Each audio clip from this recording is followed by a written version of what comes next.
Good morning to all of students. Now today we will discuss chapter 4. आज हम chapter 4 discuss करेंगे. Now name of this chapter is linear inequations. Now in this chapter linear inequations, write down first heading linear inequation. सबसे पहले हम discuss करेंगे linear इनइक्वेशंस होता क्या है. Now in equations, linear inequation से पहले हम डिस्कस करते हैं व्हाट इज इनइक्वेशंस. इनइक्वेशन मीन्स, यहाँ देखिए ध्यान से, इनइक्वेशन में आपका इनइक्वल, इनइक्वल का मतलब होता है अनइक्वल. ठीक है. Now definition of linear inequations is an inequation is of the form ax plus b less than 0, ax plus b less than equal to 0, ax plus b greater than 0 and ax plus b greater than equal to 0 is known as linear inequations in one variable. ठीक है. कोई भी inequation का मतलब है unequal. Unequal कब होगा? या तो वो लेस देन हो सकता है, या लेस देन इक्वल टू 0, या ग्रेटर देन 0, या फिर ग्रेटर देन इक्वल टू 0. इसका मतलब है वो इक्वल नहीं होना चाहिए, अनइक्वल होना चाहिए.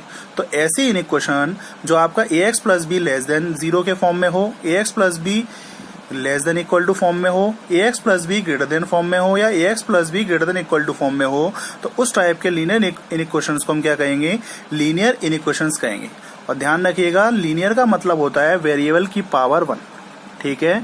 Linear means power of variable is 1 and therefore an inequation is of the form ax plus b less than 0, ax plus b less than equal to 0, ax plus b greater than 0 and ax plus b greater than equal to 0 is known as inequations in one variable. One variable is x and a, b are real number, and always remember that a is not equal to 0. If a is equal to 0 then it is not a linear inequations. अगर a ही 0 हो जाएगा तो ये आपका ये inequations ही नहीं रहेगा.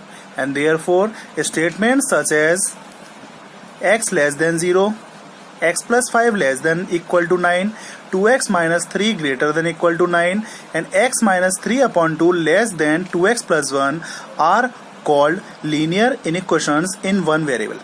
ये सभी आपके इनइक्वेशंस इन वन वेरिएबल है. क्यों? क्योंकि यहाँ पे इनइक्वेशंस का मतलब क्या बताया था मैंने अभी? अनइक्वल. अनइक्वल होगा तो वो क्या हो सकता है? या तो लेस देन ग्रेटर देन होगा, या फिर लेस देन होगा, या फिर ग्रेटर देन इक्वल टू हो सकता है, या फिर लेस देन इक्वल टू हो सकता है. And therefore these statements x less than 3, x plus 5 less than equal to 9, 2x minus 3 greater than equal to 9 and x minus 3 upon 2 less than 2x plus 1 all are called linear inequations in one variable. Now next is example of linear inequations. हमने एक example लिया, consider the inequation x less than 4. हमने एक equation मान ली x less than 4. Now here replacement set and here is solution set. हमने replacement set में क्या माना? हमने फर्स्ट एग्जाम्पल लिया इस इनइक्वेशन के लिए कि रिप्लेसमेंट सेट हमने माना 1 2 3 4 5 6 7 8. अब इसका सॉल्यूशन सेट क्या होगा? इस इनइक्वेशन के लिए सॉल्यूशन सेट क्या होगा?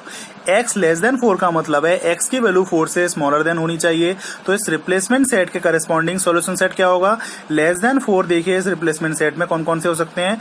1 2 एंड 3. ठीक है. 1 2 और 3 आपका लेस देन 4 है and therefore solution set is 1 2 and 3 with respect to this replacement set.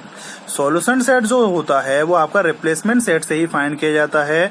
Now with respect to this replacement set, now solution set of this inequation is 1 2 and 3 because x is less than 4 means x की value 4 से smaller than होनी चाहिए. तो इस replacement set के corresponding आपका solution set क्या होगा? 4 से लेस देन कौन कौन से रिप्लेसमेंट सेट में आपके डिजिट हैं? 1 2 एंड 3. ठीक है. Now solution set is 1 2 and 3. अब आपका सेकंड, अगर हम रिप्लेसमेंट सेट -1 0 1 2 3 6 और 8 लेते हैं तो विद रेस्पेक्ट टू ये इनइक्वेशन ये आपका सॉल्यूशन सेट क्या होगा? x इज लेस देन 4 का मतलब फिर से हमने क्या लिया? x की वैल्यू 4 से स्मॉलर देन होनी चाहिए. तो इस रिप्लेसमेंट सेट में 4 से स्मॉलर देन कौन कौन से नंबर्स हैं? -1 0 1 and 2 and 3 also. And therefore solution set of this replacement set is -1 0 1 2 and 3. Now third is -5 and 10. अगर हम रिप्लेसमेंट सेट -5 और 10 लेते हैं तो आपका x is less than 4 के लिए कौन सा सॉल्यूशन होगा इस रिप्लेसमेंट सेट में? -5 because -5 is less than 4 and therefore solution set is -5 with respect to this replacement set. हमेशा ध्यान रखिएगा. Right down next heading note. Solution set always depends upon the replacement set. Solution set हमेशा replacement set पे depend करता है। इसका मतलब यह है कि सॉल्यूशन सेट जो होगा वो हमेशा रिप्लेसमेंट सेट से ही फाइंड किया जाता है। ठीक है, ध्यान रखिएगा, सॉल्यूशन सेट हमेशा किससे फाइंड करते हैं? रिप्लेसमेंट सेट पर ही फाइंड किया जाता है। रिप्लेसमेंट सेट से ही सॉल्यूशन सेट फाइंड करते हैं। This means that solution set always depends upon the replacement set.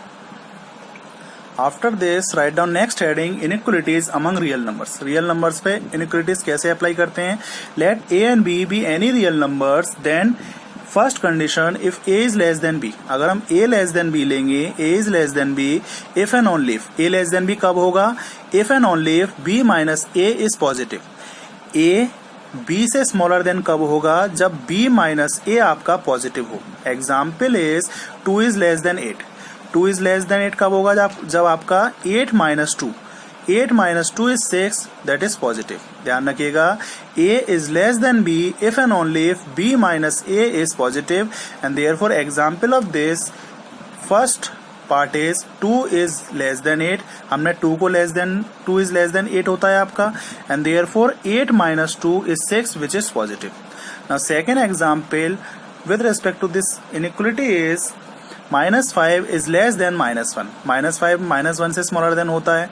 ठीक है, एंड therefore -1 -5, -1 को -5 से सब्ट्रैक्ट करेंगे तो -1 -5 means -1 + 5, that is equal to 4, which is positive, and therefore you know that a is less than b if and only if b minus a is positive।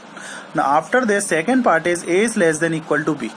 a is less than equal to b if and only if b minus a is either positive or 0। a less than equal to b कब होगा? जब b minus a या तो 0 होना चाहिए या फिर positive होना चाहिए। Now example is -3 is less than equal to 5। Therefore 5 minus -3, जब 5 को सब्ट्रैक्ट करेंगे -3 से, then 5 minus -3 means 5 + 3, that is equal to 8, which is positive, and therefore a is less than equal to b if and only if b minus a is either positive or 0। Now after second part, next is third part। Third part is a is greater than b। a b से greater than होगा if and only if a minus b is positive। a b से कब greater than हो सकता है? जब a minus b आपका positive होगा, and therefore example is 8 is greater than 4। 8 greater than 4 क्यों है? Because 8 minus 4 is that is equal to 4, which is positive। Now second example, -2 is greater than -8 because -2 subtract with -8, -2 difference with -8, that is -2 minus plus -2 plus 8, that is equal to 6, which is positive। This means that if a is greater than b if and only if a minus b is positive। इसका मतलब यह है कि a b से greater then कब होगा? जब a minus b आपका पॉजिटिव होगा। After this write down note. Note is the statement a is less than b means b is greater than a। इसका मतलब है कि a अगर b से छोटा है, इसका मतलब क्या होना चाहिए कि b जो है a से बड़ा होगा। ठीक है, the statement a is less than b means b is greater than a, and a is less than equal to b means b is greater than equal to a। अगर a b से smaller than है, इसका मतलब b a से greater than होना चाहिए, और a is less than equal to b means b is greater than equal to a। Example is 2 is less than 8। 2 is less than 8 is equivalent to 8 is greater than 2। अगर 2 8 से smaller than है, इसका मतलब 8 is greater than 2। 2 less than 8 is equivalent to 8 is greater than 2। Second example, -3 is less than equal to 6 is equivalent to 6 is greater than equal to -3। -3 अगर 6 से less than equal to है, तो इसका मतलब 6 is greater than equal to -3। Now second note is if the replacement set is not given, then it is to be taken as R। अगर आपको question में replacement set given नहीं है, तो वहां पर रिप्लेसमेंट सेट हम क्या लेंगे? R लेंगे। R means replacement set is always a real number if replacement set is not given. अगर आपको रिप्लेसमेंट सेट गिवन नहीं होता, तो वहां पे हम रिप्लेसमेंट सेट ध्यान रखिए क्या